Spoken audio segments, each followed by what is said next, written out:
Hey up, I'll do, and welcome to the fourth episode of today's Loose Lips. This is the ninth feature installment altogether. So if you're new to this, Loose Lips is designed towards spreading good vibes, speaking with a wide range of people from all walks of life, and looking to speak with them about their life and gain optimism. And right now we're going to be speaking with the Natural Balance, aka Kelly. We're going to be going through a lot of well-being. She's just sent me the request, so let's hook it up.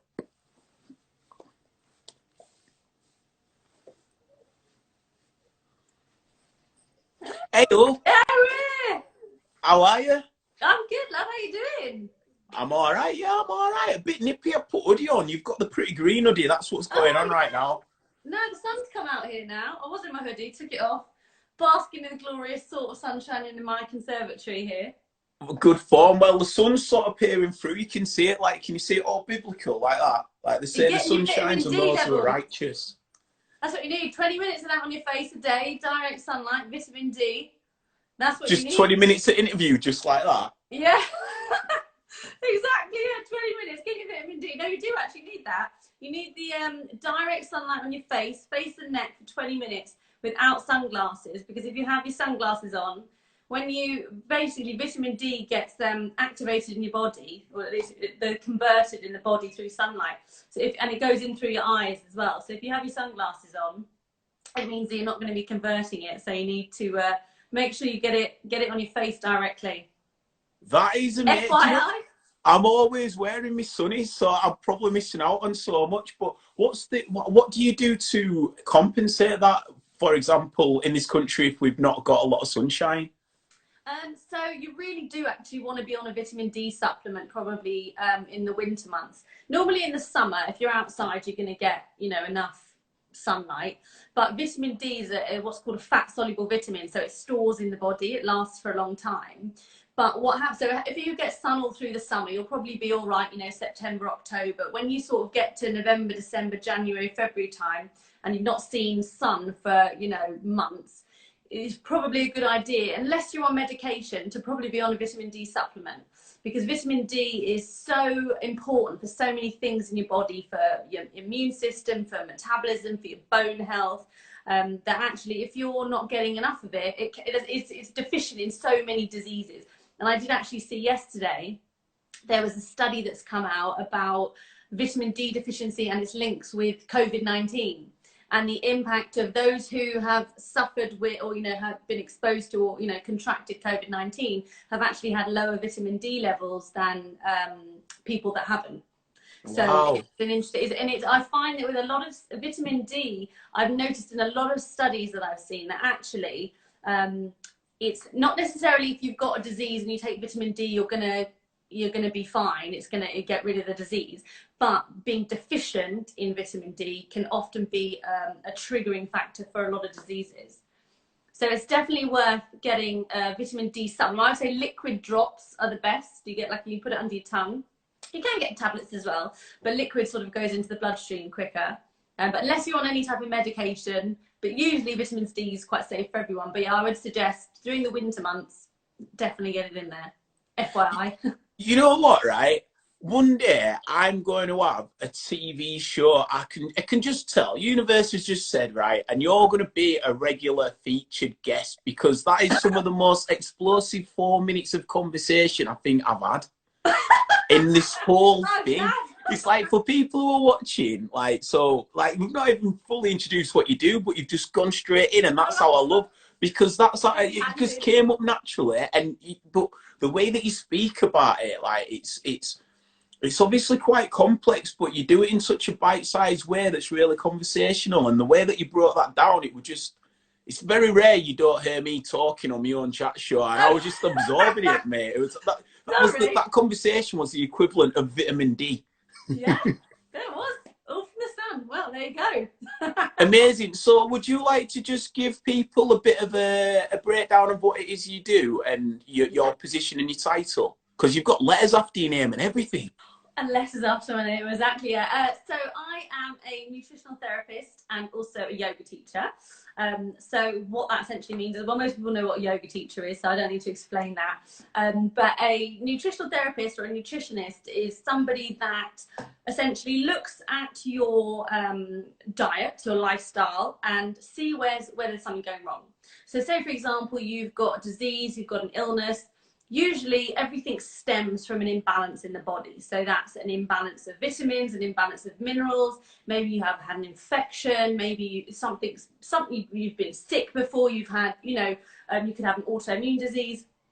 And what a nutritionist does is they will find out where the imbalances are and they will rectify that through food. So as a nutritionist, I will do that naturally through food, through supplements. But as a nutritional therapist, we're looking at the body holistically. So that means I'm not just looking at what you eat, I'm looking at your diet, your lifestyle, how you sleep, what your energy levels are like, what your stress levels are like. Because it's almost like a cross between Eastern and Western medicine.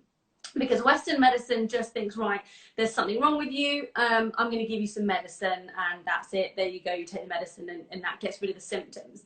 Whereas Eastern medicine, like, looks traditionally, if you look at Chinese medicine, Indian, Ayurvedic medicine, all of that, they look at the body as a whole and they realize that everything that goes on in your body has an impact on another part of your body. So if there's something that's not working, say, for example, you have got, IBS and you've got chronic, diarrhea all the time, the likelihood is that that imbalance in your gut is going to lead to other problems, because 70% of your immune system is in your gut. So if you've got something going on with your gut, that means your immune system's not going to be working properly. So that means, right, actually what you need to do there is you need to solve the problem with your gut to stop other things happening. Because a lot of people have, say you have IBS for years, you can end up leading to autoimmune conditions because things leak out from the gastrointestinal system into the blood, the stuff that shouldn't be there. So the immune system mounts a response and says, right, I'm going to attack the body because whatever is in the body here isn't right. And so that's where things start to break down and become more problems. And that's where a nutritionist looks differently at these things than, say, a doctor does, because a doctor's very much, right, you've got IBS. Well, they can't really do much for IBS, actually, doctors, but they'll be like, oh, we'll give you some pills and to stop the symptoms. Whereas a nutritionist finds out the root cause of a problem and fixes from the root cause. So it's very much a process of peeling back all the layers of whatever's been going on and wrong and, why you've been ill or whatever, and finding out the cause to then be able to build that up through food, nutrition, lifestyle. But what I was saying that is holistic is that, stress impacts you hugely. So if you're in a really stressful job, the likelihood is that stressful job is inhibiting your immune system from working properly. And also would you say off the back of that, because people who are in quite a stressful environment don't really get to eat, or they don't eat at the dinner time as well, so it's almost a double counterproductive way? Absolutely. It's a huge factor. I think when you are stressed, you either don't eat because you're running on adrenaline and you don't have time to think about it. Like if you don't really get to one of those days it's 3 o'clock and you think, I've not eaten, because you've been running on adrenaline, you've been running on cortisol, or you've been one of them people that eats their feelings, so you're eating all the time. So then you go the opposite way and you might be just going for quick fix fast food, like, sugar and caffeine, because that's what your body needs, is the energy. So stress has such a huge impact on your immune system because it basically puts a lid on it. So that's why I find a lot of people that I work with, and this is just a general, especially in London, you get this. You get people who have really high stress jobs. They've got, a million miles an hour lifestyle. They're out, 5 nights a week. They're doing really high intensity exercise. They're going, doing HIIT classes, 3-4 times a week.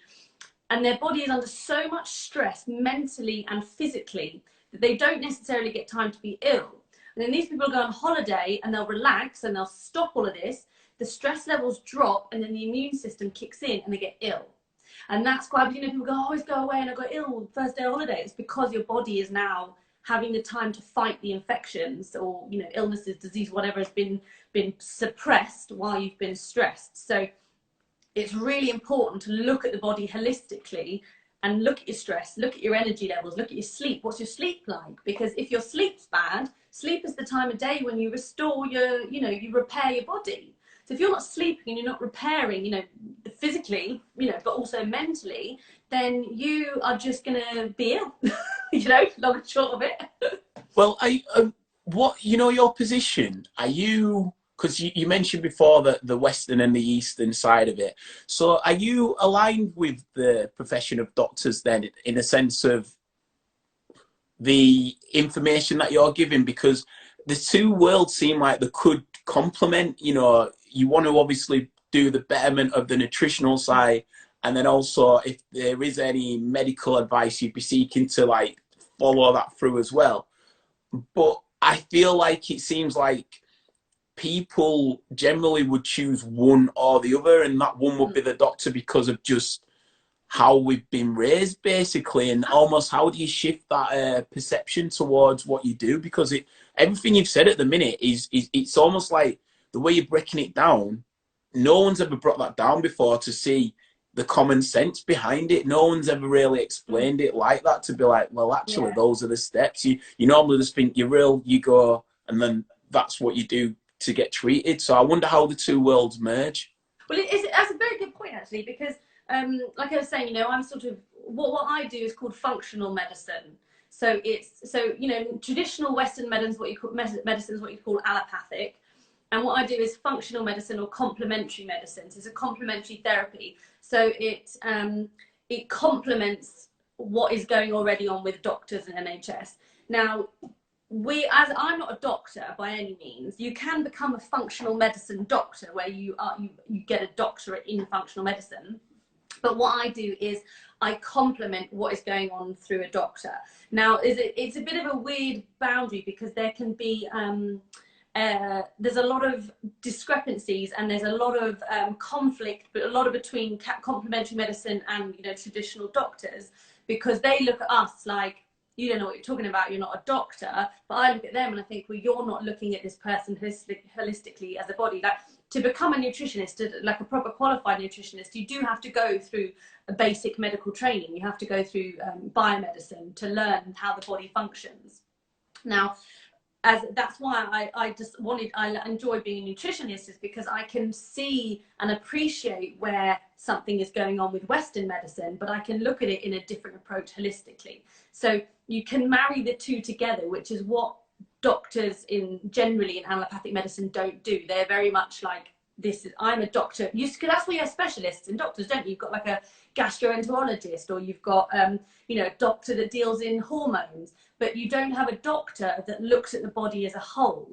So that's why I find, you know, whenever I refer in clients, a lot of the time you're banging your head against the wall, because doctors don't see that there's a connection throughout the body.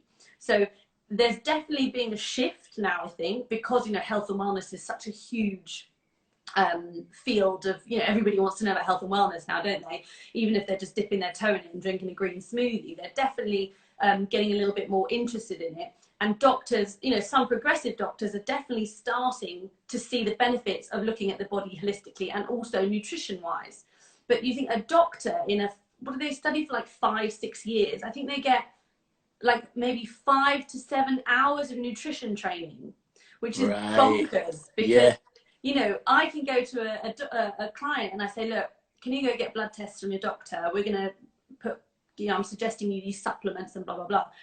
Doctors will often be like, no, don't take them, because they've never been trained in it.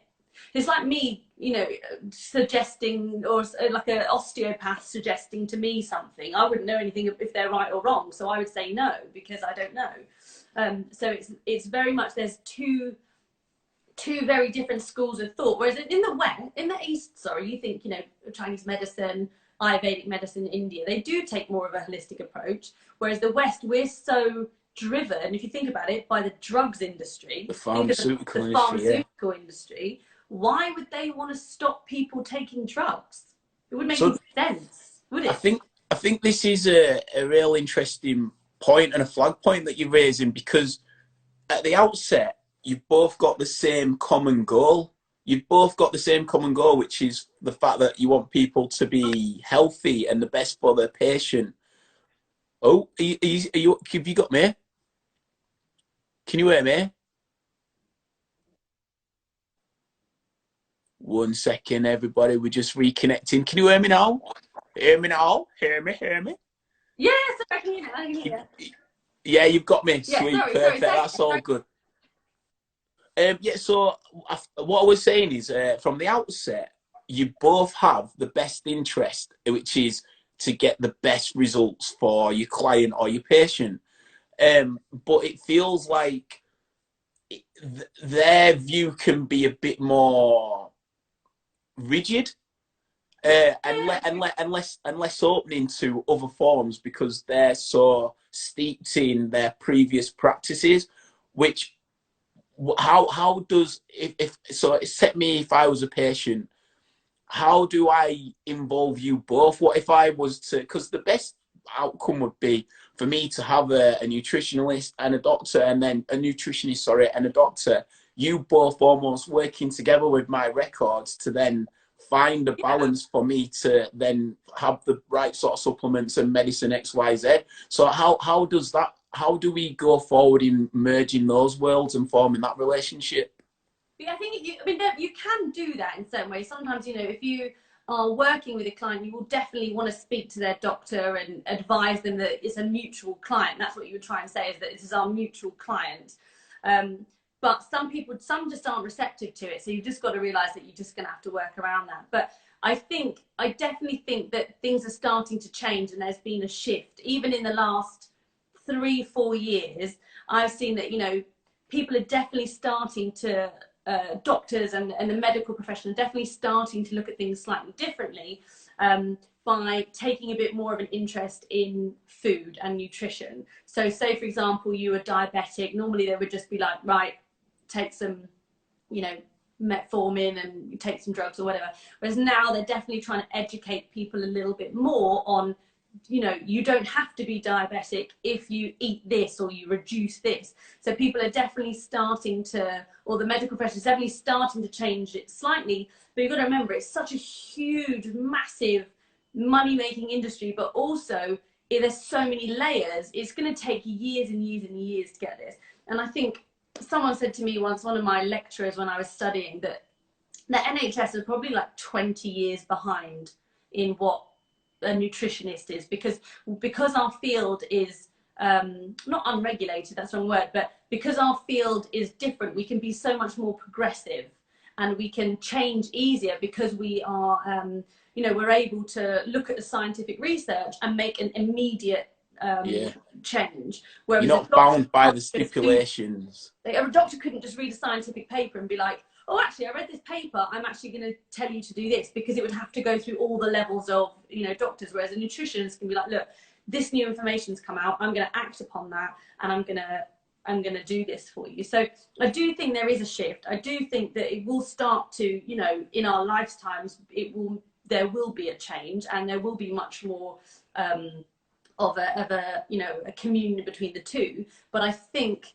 what will happen is that nutritionists will end up having to either, retrain, or they will try and make them, make them become more of a higher standard or a different level, so that they can be trusted more. Because even though you can be anybody could actually be a nutritionist if you just did like an online course for like a week and say you're a nutritionist. So that's why you've got to become a nutritionist, a recognized one, you need to make sure that you're part of a proper governing body that's registered. Because you could honestly just do a nutrition course online and say I'm a nutritionist, or as I did a 3-year course in it to fully understand it. So it's a bit of a long one to answer there. Sorry. No. I get it, and I respect it, and I think like the sort of spotlight should be shone on the more proactive measures that are possible to be taken. So how do you then get on people's radar? How if I wasn't to know yourself personally, or our circles, I wouldn't really have the exposure to be able to reach out. I don't think it's something that's really like as simple as, obviously you can Google it and find things out about it, but I don't think it's very prevalent in society as as important as it is. I mean, as I say, we've been chatting for 20 minutes and pretty much everything you've said makes so much sense, yet it's not presented ever in a way where it's digestible to take away and then be able to act upon it. So how do we as society, how do we look to further in that path?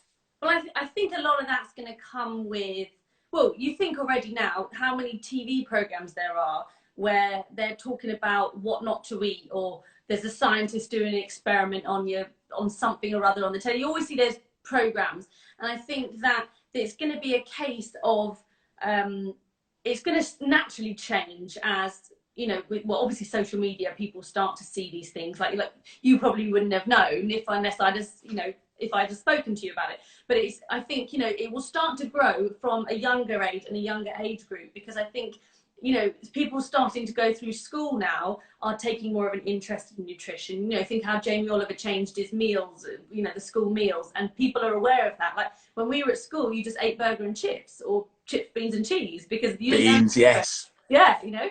So now I think people are starting to be educated about nutrition from a younger level or age, sorry.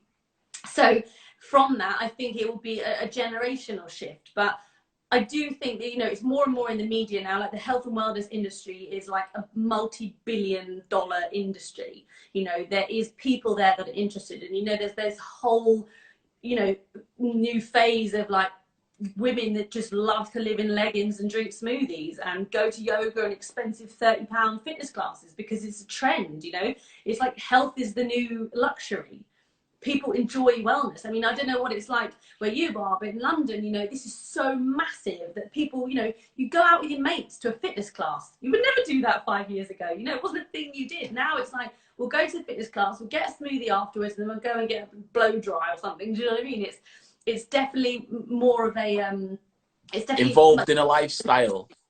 And it's a trend. It's a huge trend, and it's a huge luxury. You know, I remember I went to a talk on this a couple of years ago, and they were explaining how they were looking at trends in health and wellness, and they were saying that wellness is the new luxury. Like, it's not, you know, a couple of years ago, 10 years ago, people, well, they still are materialistic, but you think now people want experiences, because once you've got everything already, you've got your handbag or a designer car or your nice house, what do you want next? You want that Gucci trip to Thailand where you're going to be stuck on a juice detox retreat for a week and spend $4,000 on it because you're going to have a nice time. You know, it's like it's a new type of luxury to have, and people love that. People love spending money on things that are going to make them feel good, don't they? And if you could have someone that's going to do that for you, whether they put you on a yoga retreat and, you know, you're going to get gold collagen smoothies and facials every day, people love that, you know. So it's definitely more in the mainstream now than it ever was, I think. I think what's the term you've used there is luxury, and I think what's crazy is that really the health should be paramount, but we do treat it as a luxury. Yeah. And I was wanting to lead on to this. Do you think a lot of it comes down to cost? Because maybe the size of the diet, some of the food, or the certain types of food, the fruit, you know, the cost is very much incremental in the way that people earn and live. So do you find that sometimes has a barrier to how people will step into it? But then how I also want to flip that is people will still find money to spend on other things, and it's how do we reassociate and balance what is essentially not a luxury and should be seen as a necessity? Completely good point. It is a luxury. A nutritionist is a luxury. You're not getting a nutritionist on the high street for, you know, 20 quid an hour. A nutritionist is expensive. It is a complementary therapy, sorry. So yes, it is a luxury. And I think you're completely right there on the whole sort of, you know, bad food is cheaper. You know, there's no doubt. If I'm suggesting to my clients, you want to eat organic because of the quality of the food and the lack of the pesticides, the more nutrients you're getting in there. You're not going to get, you know, a low income family that are able to afford to live like that. And that's why I think we struggle, is because, you know, you go into a supermarket and probably 80% of the aisles are packet goods. there's probably what, 2-3 aisles of fresh goods, when it should really be the other way around. But the fact is, people go for what's cheap, they go for what's easy and what's convenient, because that's what is available to them, and that's what's at eye level. When I think, you know, it's a shame, because, you know, it is very much, like I was saying, it's a luxury. It is a luxury. You have to be in a position of, you know, perceived wealth, or in a position where you have the money to be able to buy food that is good for you, in a sense, if you want good quality. Now, you could go to Asda and buy loads of food, fruit and veg, and, you know, for cheap, and it's fine. But you've got to think, then it's almost like I'm creating a stereotype here, which I don't want to do. But if you're on a, you know, a middle or a low income family, and you're trying to feed a family of 5, are you going to be wanting to sit there and make a whole big, you know, vegetable curry or something like that? Or would you, if you could, and you could buy 5 pizzas for £5? You know, there's a balance. This is what I completely agree, and I think that's how it's been painted. But I do believe, if we were to just say that there's £100 there to spend, that £100, if the education is explained properly, I do think that families from all incomes, but especially lower incomes, you know, I'm from Bradford, and essentially it would be classed within that category. But I do think that if parents knew where they'd spend an extra 5, 10, 15, 20 quid on the better stuff, knowing that what's going into their children is better, and then maybe hold back some on other things. But again, I think one of the main reasons I want to speak with you, and maybe as we conversing, we might be able to find different ways, but I don't see it as a luxury. I see it as, how do we get a spotlight onto, shining a light onto the area of expertise that you have? Because there's such a wealth of knowledge that I think is almost hidden from people, and it needs to be highlighted and exposed so that people can then at least make their own decisions, that what their intake is essentially down the line is going to impact them. Yeah. But the thing is, eating healthy doesn't have to be a luxury. The luxury of, say, organic food is a luxury. You don't have to be eating organic food. And I think what it's down to is education, and not knowing, you know, not knowing what you can eat, not knowing how to eat healthy and provide for your family in a healthy way. Because, you know, so many of us, we grew up in an era where everything, a lot was, you know, ready meals, or, I mean, that's what I lived on until about 5 years ago. It's not crispy pancakes. I didn't grow up like this, you know. I was a can't cook, won't cook person. I could not cook until I started getting into nutrition for my own health reasons. So it is completely doable, because I could barely cut an onion 5 years ago. I mean, I'm not a cordon bleu chef by any means now, but I definitely, you know, take a massive interest in food, and I think where the issue here is education. So my advice would be that if you are someone that wanted to take an interest in your health and what you can eat healthier, is real food is the absolute go-to. Like, you want to eat real food. By that I mean, think, what would your grandparents eat? They would have eaten food that came from the ground, where it had been grown by the earth. They wouldn't, and if you have to eat, this is what I always say, is if you have to eat something that you can't pronounce, then you shouldn't probably eat it. If it's a chemical, if there's something that you don't understand on the back of a packet, that shouldn't be going in your mouth. So the best thing I would suggest to do is, and this is how I started, was just like internet 15-minute meals. Just Google them, 15-minute recipes, or, you know, like Jamie Oliver does like 5 ingredient recipes or something like that. And just start small, because I used to be so overwhelmed when I went into a supermarket, and I just didn't know what to get, because I didn't know what to cook. I couldn't cook. So I was like, well, I'm not going to walk around. I don't know how to make something healthy, because I have no idea how to.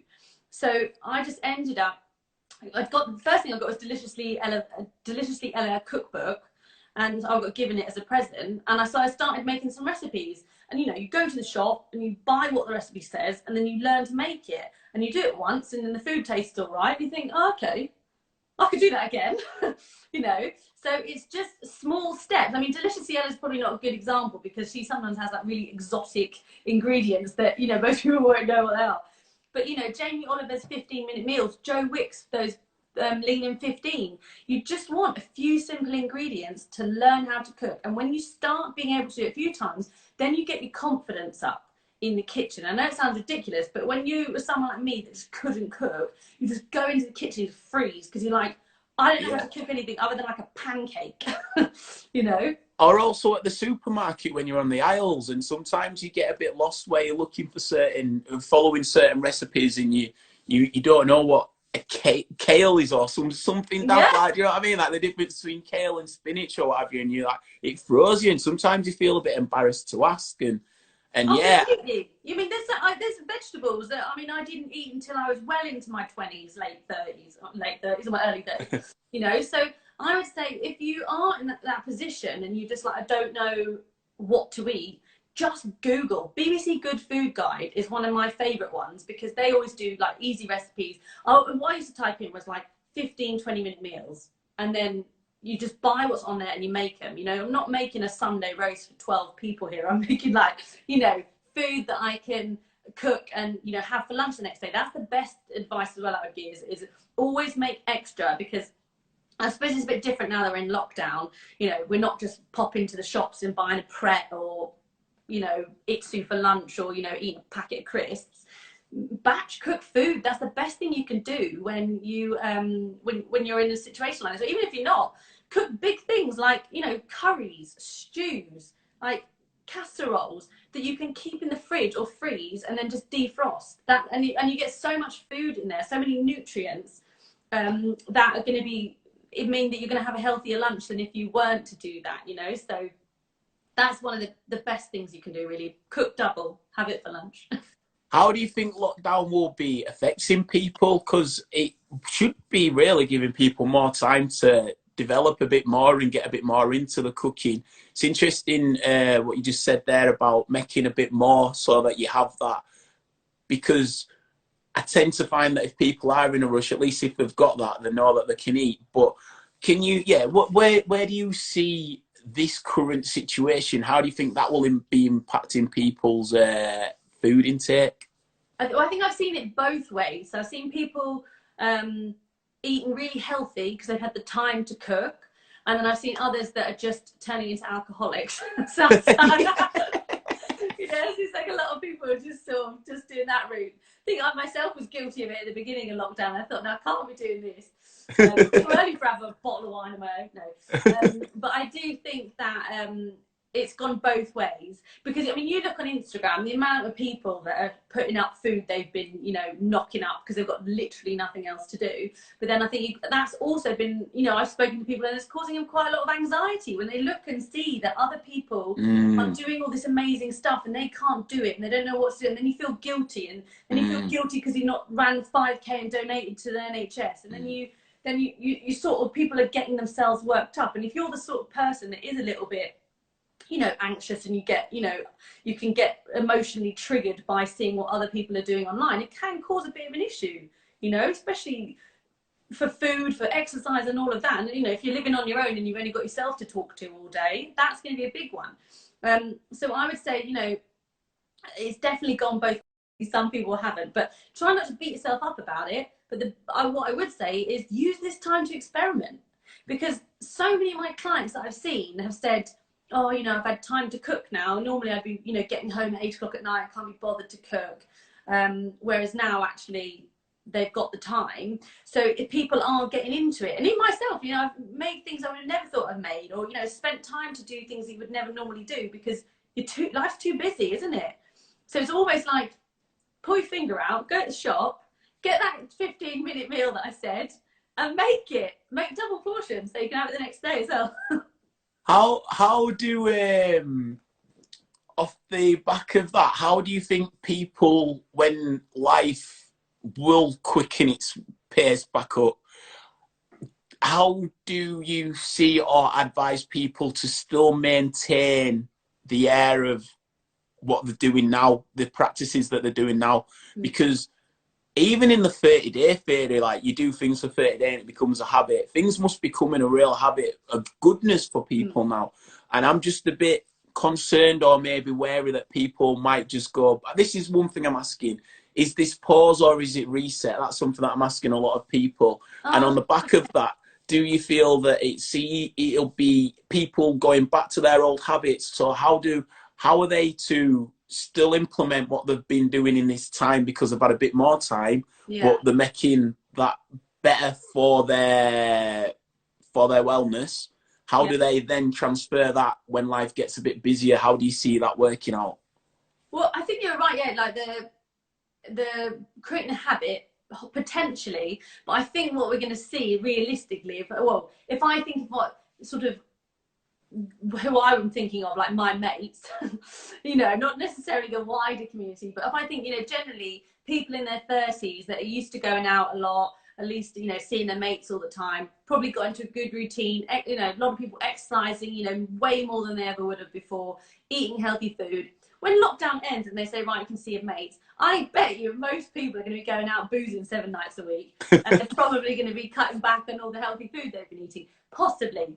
But on the flip side, you know, when what people have been doing now is possibly making a lifestyle change, and that's what I always advise to people is don't go on a diet. This is not a diet. Diets normally have an end date. Lifestyle change is how you are able to stay healthy and sustain that, you know, health. So I think, you know, what could be good is that people are learning to cook maybe a little bit more than they used to in lockdown, and hopefully they take those skills into post-lockdown. But I mean, likelihood is not going to happen anytime soon, so they could all be like, you know, amazing chefs at the end of it. But I would say that it's going to be a hard transition, because people will start to go back to work and life gets in the way. And when, you know, a lot of people I've spoken to have got, you know, up to 3-hour commutes a day, and sometimes in London, you know. So at what point, when you go back to having to do a 3-hour commute, do you want to come home and cook a dinner?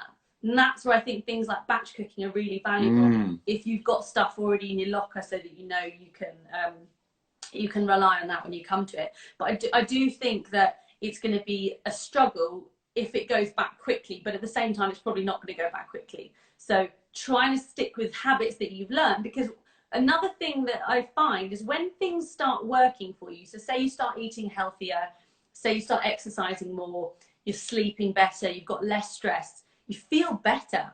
So when you've had that for a prolonged period of time, you don't want to go back to how you felt before. When you didn't sleep, when you felt, you know, fat, you were just like overweight, you just had no energy, and all of this, you start thinking, I don't want to go back to that. So people are more likely to change their perception, or not perception, they change their mindset, of what they're going to do when they go back. And, you know, a lot of people I've already spoke to are like, not going back to my old job.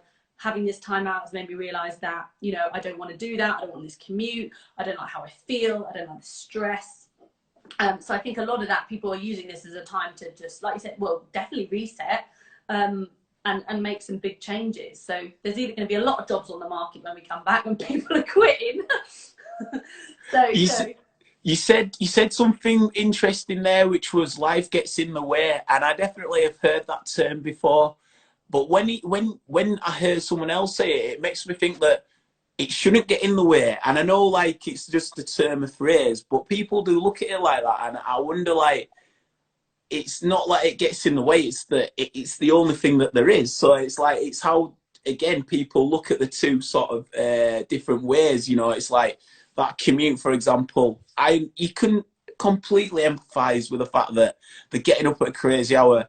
We've just been working all day. They're getting home, like, after that commute, like, there's nothing else that you'd want to do than over just chill. So you can understand that, but the real factor is that that's not best for them. It's not going to benefit them in the long run with their health. So it is crazy. Like, life gets in the way, but it just made me just something that stuck out, and really, like, when you said that, it really made me like just the cogs were turning internally. But that's part of creating the whole routine. And, you know, life gets in the way. You've got to make time for stuff, you know, which is hard, and it's easier said than done. You know, we're all guilty of it. Like, oh, I'm going to do this every day, and you never do it, you know, once. But I think that, you know, if you are the sort of person that is, you know, you're taking stock of your life right now, and whether that's through what you're eating or your job or your exercise, when you wake up every morning, you have a choice of what you do that day. So if your choice is you want to do that, you have to make that work for you. Now, if you're going to sit there and think, right, this is not happening, I don't like doing this, don't whinge about it. Make that change and make that choice. And I think, you know, like I was saying, as a nutritional therapist, you're looking at people holistically, mind, body, soul, which includes, you know, stress, energy, sleep, work. If I have a client and they're working, you know, sometimes I get these people they're working in hedge funds until like 2 in the morning. And I'm like, is that what you want to do with your life? Like, are you finding benefit from that? And are you finding joy from that? Because if you are, great, keep carrying on.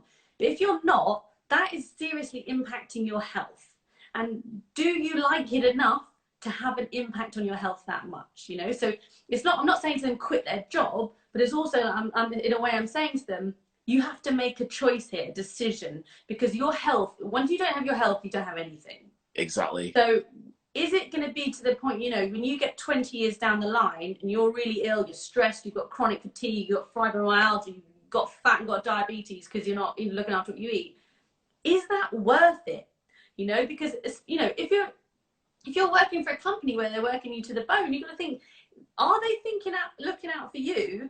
No, The long you've got to term. look out for you. So if you're commuting 20, 30 hours a week, that's pretty much 10, 20 hours a week, sorry, and then you're stressed and you're working long hours and you're not eating food, is that what you want to do? No. So I would say to people, look, you've got to take that into consideration when you're looking at your health. And food is a big important part of that. Sleep is a big part of that.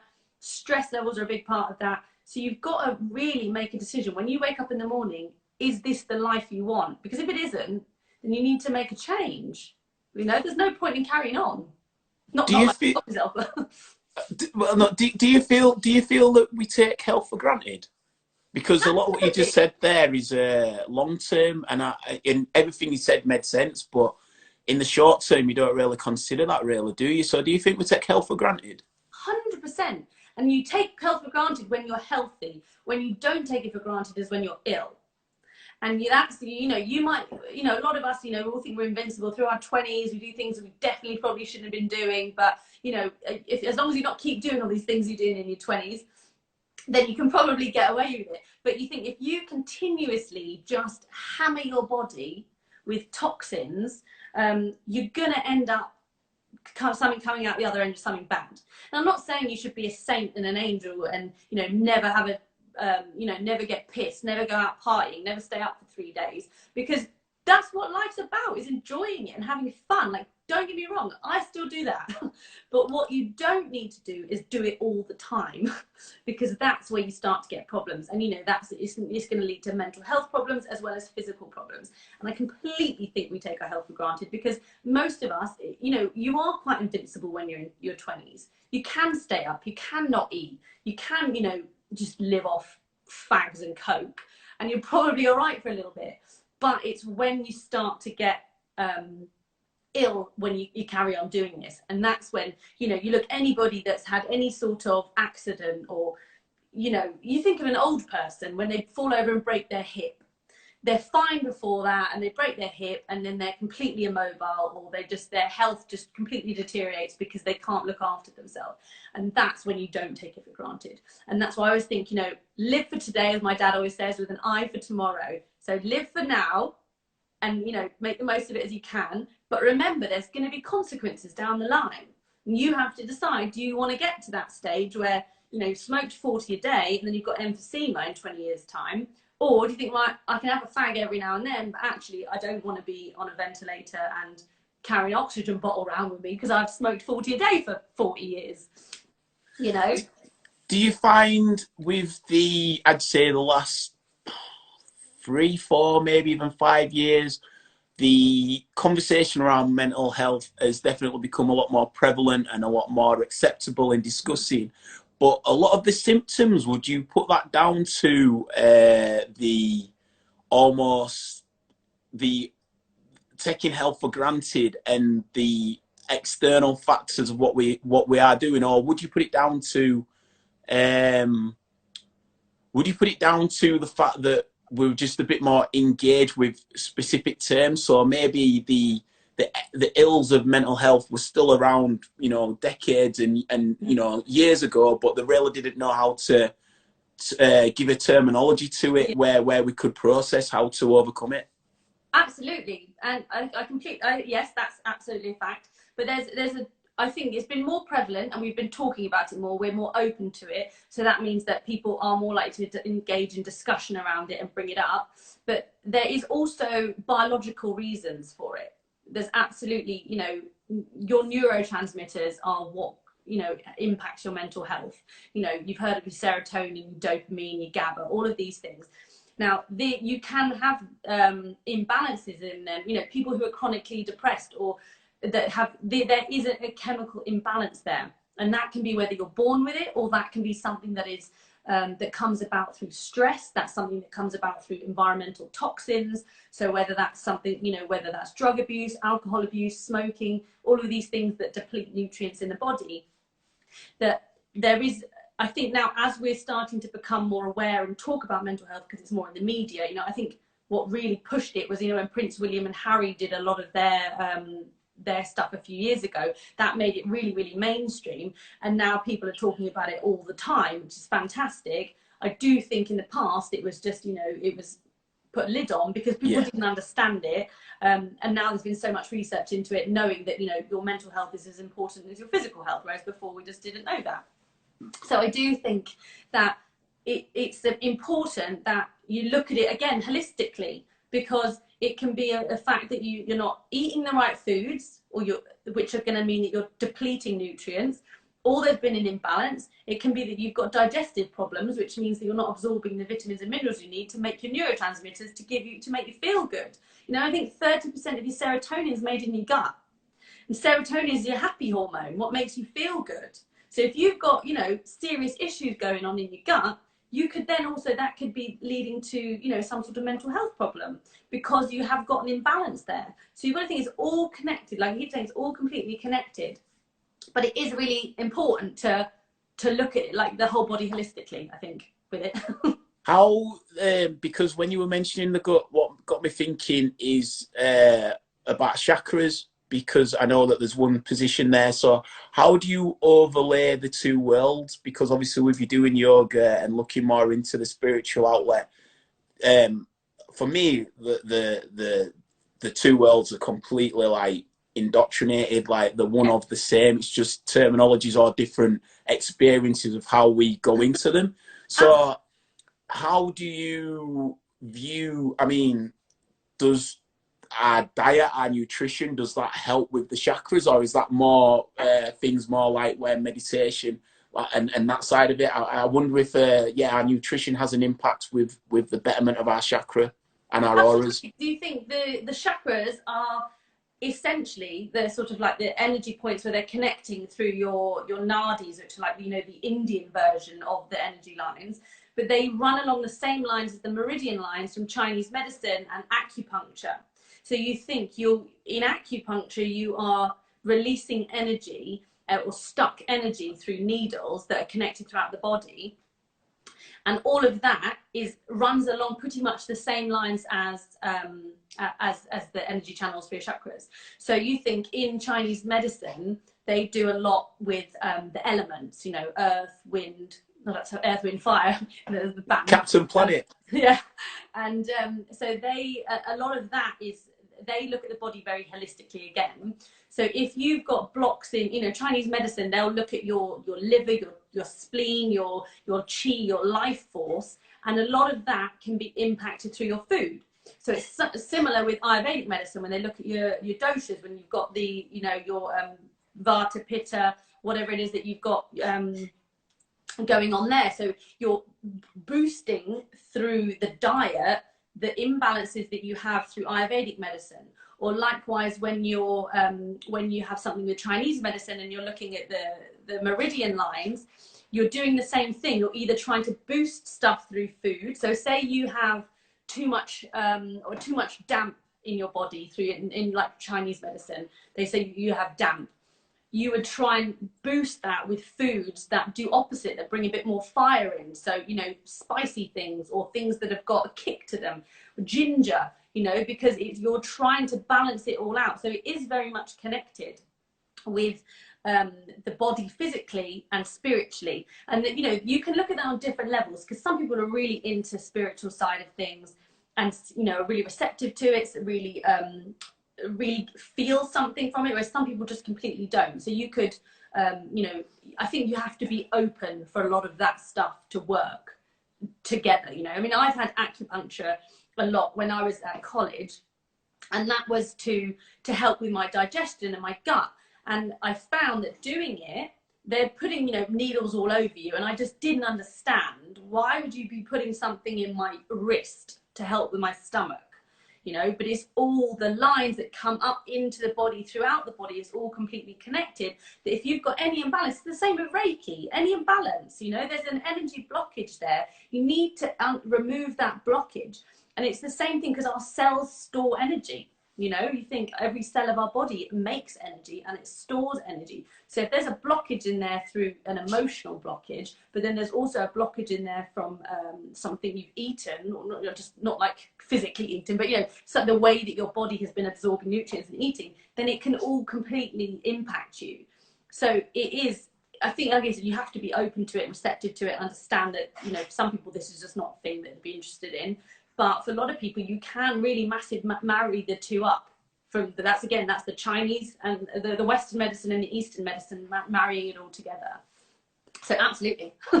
This has been fascinating. I honestly, I feel like I could talk about this for hours. It's proper, just like, it's just this funnel of just information, just. The final one from me then is there any common society traits where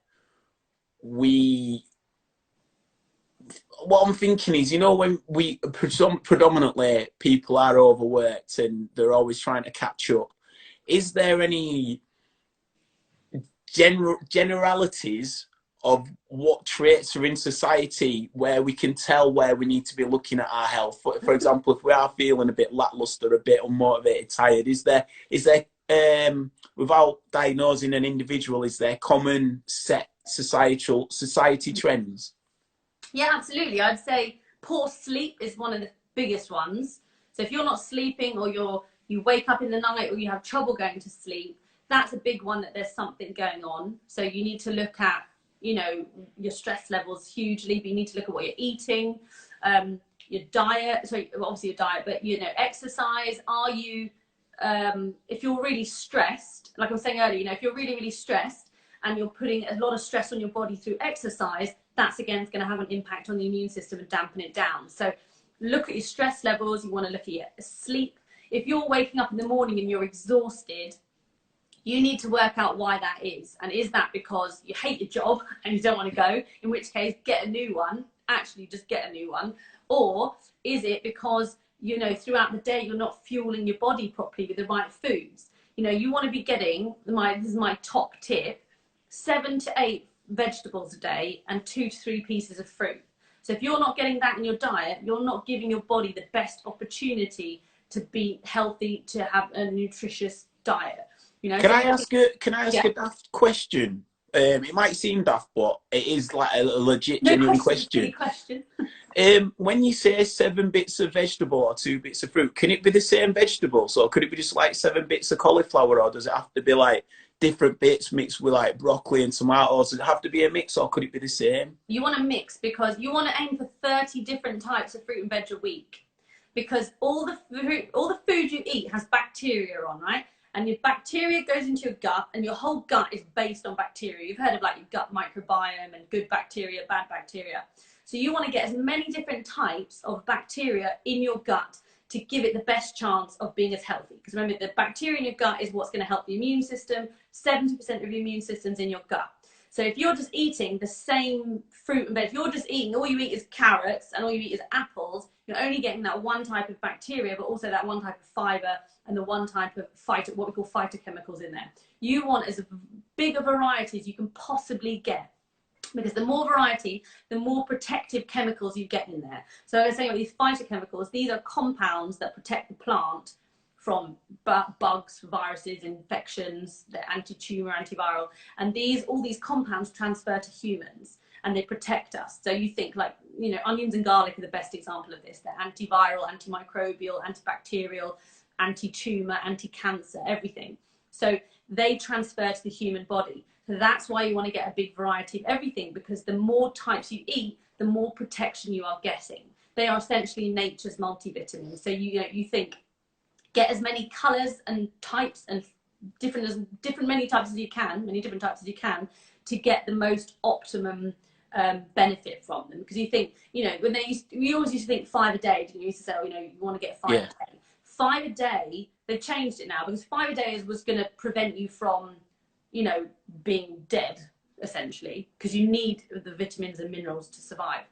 Why you want to go for 10 now is because that is what's going to give you health. So there's a difference between surviving and being healthy. People want to be healthy. You want to have the optimal health. You want to live healthy, right? So that's why you need to get more fruits and vegetables in there, so that you are above that level of being sick. 5 is to stop you getting sick, but to thrive, you need 5, you know, 10. So that's why you want to go 2 to 3 fruits, the whole fruit as well, so you get the fiber in there, and 7 to 8 vegetables. Now, it sounds like a lot, you know, a lot of people, so many people don't get that a day. You could be less than 5, you know, because if you have cereal for breakfast, say you have a cheese and ham sandwich for lunch, then for dinner you might have, I don't know, if you have a pizza, you might get a couple of vegetables on there. That's maybe like 2 vegetables. There's nothing in there that's nutritious, that's going to feed you. So you want to be going for 7 to 8 vegetables. And vegetables are more important than fruit, because they don't have the same effect on your blood sugar. So going for 7 to 8 and build up to them. You can stir fry, you can easily get 5 vegetables in there. It's quite easy, you know, and you're nearly halfway there. So absolutely go for that. That would be my top tip. And water, 2 litres a day. The final one, and there's probably a minute to get this in. So someone's put, shout out to Dowd, one of my boys, he's put, how about if you fall asleep immediately after eating? And I get that sometimes. I feel really lackluster after I've eaten, and rather than it giving me energy to be productive, I tend to have a nap. It depends on what you're eating. So a lot, you know, when you eat food, naturally digestion takes up a lot of energy. That's why you fall asleep after Christmas dinner always, because your body, all that energy goes to your digestion to work it. So you will naturally feel a little bit more tired after you eat. But if you're genuinely falling asleep, it could be that you're eating something either you may be slightly allergic to. You know, a lot of things, common things like gluten, dairy, this type of thing can make you feel a bit more full if you're having what's called a refined carbohydrate. So anything sort of pasta or anything like a pasta or a pizza, that type of thing, bread, can make you feel a little bit tired. But if you are falling asleep after food, try and eat food slower, so chew it more. Try not to drink water or like gulp like liters when you're eating food. You want to have that away from food, because you want the digestive juices to be able to break down the food. And make sure you're getting your fruits and vegetables in there, because it sounds like you could be, unless you're eating a lot of protein. So, you know, if you get like meat sweats after you've had a barbecue, that's often, again, because it takes a lot of energy to break down meat. Protein is harder, and that's why you feel full for longer if you eat protein. But if you're falling asleep after, then maybe you're eating too much, or you need to eat slower or get more vegetables in there, because vegetables, if you eat more veg, you're not going to be feeling like that. Perfect. That was exhilarating. That. Would you like to give people information where they can find out a bit more about you, and where we can keep up to speed with like your information and your work? Sure, yeah, absolutely. So you can get me on Instagram. It's The Natural Balance with an underscore at the end. So you can catch me on there. I'm putting videos up on there, bits and bobs, chatting. And I've got, if you want to do yoga as well, because I do my yoga and my meditation. So I do a yoga class every Tuesday, 5:30 to 6:30, which is on Instagram. My yoga is a bit, not spiritual, it's more like fitness yoga. So you can do that. And you can catch me on Instagram as well. Not Instagram, sorry, on Facebook, The Natural Balance, and YouTube as well. Got my yoga videos on there if you want to do some yoga. But yeah, any questions, always just drop me a message. Perfect. Absolutely smashed that. Honestly, I'll get this sent to you. Watch it back. You've absolutely nailed it. Thank you, Kelly. Cheers, man. Good luck to you. Nice to chat with you. Yeah, always. Say I do to Rich as well. I will Big do. up the man. Big up. Bye. Peace. See you Bye. later. Bye-bye. There you are. Wow. Incredible bits of information there on natural balance of nutrition and some practices for us to involve in our diet. That's the end of the chat. I've got about 30 seconds and I'm going to be coming straight back with the one and only Stephanie here. So make sure you do join me for that chat here on Loose Lips. Peace and light to you and yours.